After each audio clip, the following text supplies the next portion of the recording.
Hey guys, welcome to Lectio. My name is Sean Hiller and I am sipping my cup of coffee right now, so I hope you are. And this is my Harry Potter cup. This is my Gryffindor cup. Courage, determination, bravery. House Gryffindor, all my Gryffindors, drop a comment. But today we are getting into the second article in a 10-article series that St. Thomas opens up his Summa Theology with, and the prima pars, the first part of the Summa Theology. We talked about the first part of it last week, whether sacred doctrine is necessary for us to know God. Today we get into the second question as to whether sacred doctrine is a science. And very cool question to ask. St. Thomas in this question compares sacred doctrine, the science of doctrine, to other sciences, as in mathematics or arithmetic. And we're able to delve deeper into a very base question for us as to, is doctrine necessary? It's a very base level question. I think all of us as Christians want to say, yes, absolutely. But these are good things for us to pontificate on, to think through, so that we can understand the logic of other things as well. So if we understand the logic of why we need sacred doctrine, we can understand the logic of other things. So grab a cup of coffee and let's dive in. St. Thomas poses the question whether sacred doctrine is a science. Objection 1. It seems that sacred doctrine is not a science, for every science proceeds from self-evident principles. But sacred doctrine proceeds from articles of faith which are not self-evident, since their truth is not admitted by all. For all men have not faith. Therefore, sacred doctrine is not a science. His response to objection 1: the principles of any science are either in themselves self-evident or reducible to the conclusions of a higher science, and such, as we have said, are the principles of sacred doctrine. St. Thomas, for his second objection: further, no science deals with individual facts, but this sacred science treats of individual facts, such as the deeds of Abraham, Isaac, and Jacob, and such like. Therefore, sacred doctrine is not a science.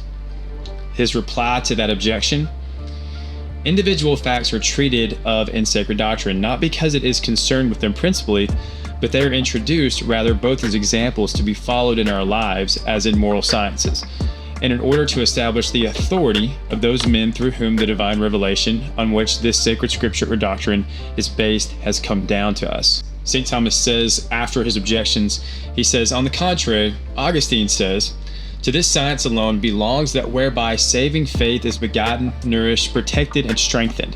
But this can be said of no science except sacred doctrine. Therefore, sacred doctrine is a science. Very interesting there. He's saying a unique aspect of sacred doctrine is that to this science alone belongs that whereby saving faith is begotten, nourished, protected, and strengthened. No other science gives someone a nourishment or a protection or a strengthening of their faith, but that is what sacred doctrine gives us. In summary to this topic of, is sacred doctrine a science, St. Thomas answers that sacred doctrine is a science. We must bear in mind that there are two kinds of sciences. There are some which proceed from a principle known by the natural light of intelligence, such as arithmetic and geometry and the like. There are some which proceed from principles known by the light of a higher science. Thus, the science of perspective proceeds from principles established by geometry and music, from principles established by arithmetic. So it is that sacred doctrine is a science because it proceeds from principles established by the light of a higher science, namely, the science of God and the blessed. Hence, just as the musician accepts on authority the principles taught him by the mathematician, so sacred science is established on principles revealed by God. Very good. I love going through some of these questions that St. Thomas brings up, like, is sacred doctrine necessary? Because innately we all want to say, yes, we're Christians. We've had Christianity now for over 2,000 years since Christ was crucified, and we think absolutely we need sacred doctrine. But it's nice to think through the logic of it, and that is what St. Thomas is doing with some of these very basic questions. And through understanding the logic of very basic questions, we can delve into deeper things that are harder to follow logically. So I love that we're going through these simple aspects, and absolutely, the cool thing about asking this question, whether sacred doctrine is science, is that we get to parse out that little tidbit that sacred doctrine, as any other science that is out there, is based on a higher science. Just as he said that the musician accepts on authority the principles taught to him by the mathematician. Well, God has given us this sacred positive faith, and on the higher science of God, we have this sacred doctrine that follows the principles of God. And that is why we're giving personal stories like of Moses, like of Abraham, to render things to us that are from God. That is something that no other science can give us. I want to follow up on this from something from the Catechism of the Catholic Church. In paragraph 159 of the Catechism of the Catholic Church, we read, "Faith and science. Though faith is above reason, there can never be any real discrepancy between faith and reason.